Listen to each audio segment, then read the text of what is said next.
यो सङ्घको चाहिँ हामी सुरुदेखि नै सँगसँगै सङ्घसँग उहाँहरू हामी आबद्ध छौँ। यो हाम्रो सङ्घको विषयमा विभिन्न खेलहरू भएको अवस्थामा हाम्रो यस्तै पत्रकार सम्मेलन भएर हामी अगाडि बढेका छौँ। र पक्कै पनि हाम्रो चाहिँ अध्यक्षले भन्नुभयो जस्तै यो हाम्रो चाहिँ परिविलोडबाट चाहिँ हामीले सबभन्दा बढी नै नेपालबाट अन्तर्राष्ट्रिय अवार्ड पाएको जस्तो लाग्छ। त्यही पनि यो किनभने अलिकति यो खेलमा चाहिँ अरू खेलभन्दा पनि अलिकति गाह्रो खेल र लगानी धेरै चाहिने र अघि हाम्रो चाहिँ सङ्घका अध्यक्षले भन्नुभयो जस्तै एक महिना अगाडिदेखि पानी पनि खान नहुने भनेपछि त होइन, त्यो भएको कारणले गर्दाखेरि खेलाडीहरू कम हुने गएको अवस्था छ। यसलाई चाहिँ अब हाम्रो यो सङ्घको तर्फबाट सम्पूर्ण यो भक्तपुर जिल्लामा रहेका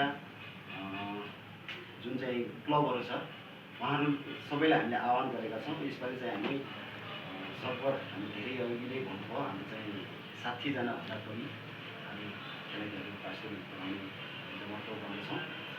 र यो आजको यस हाम्रो पत्रकार जुन चाहिँ हाम्रो जुन आज सम्मेलन हुनेछ यसको विषयमा के जानकारीका साथ आजको यस हाम्रो कार्यक्रमलाई विधिवत रूपमा समापन गरिदिनुको लागि यो हाम्रो चाहिँ प्रतियोगिताको संयोजक बाबुकाजी मानिलीज्यूलाई मन्डली राखेर समापन गर्नुको लागि अनुरोध गर्दछु। यो सङ्घको चाहिँ हामी सुरुदेखि नै सँगसँगै सङ्घसँग उहाँहरू हामी आबद्ध छौँ। यो हाम्रो सङ्घको विषयमा विभिन्न खेलहरू भएको अवस्थामा हाम्रो यस्तै पत्रकार सम्मेलन भएर हामी अगाडि बढेका छौँ।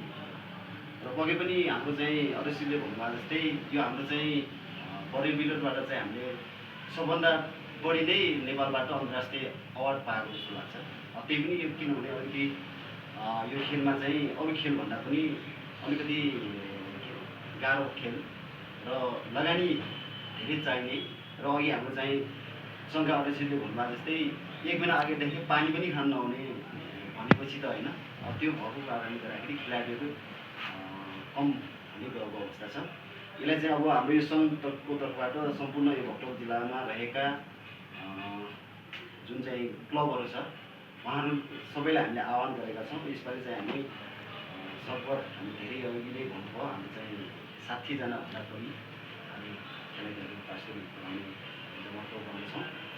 र यो आजको यस हाम्रो पत्रकार जुन चाहिँ हाम्रो जुन आज सम्मेलन हुनेछ यसको विषयमा के जानकारीका साथ आजको यस हाम्रो कार्यक्रमलाई विधिवत रूपमा समापन गरिदिनुको लागि यो हाम्रो चाहिँ प्रतियोगिताको संयोजक बाबुकाजी मानिलीज्यूलाई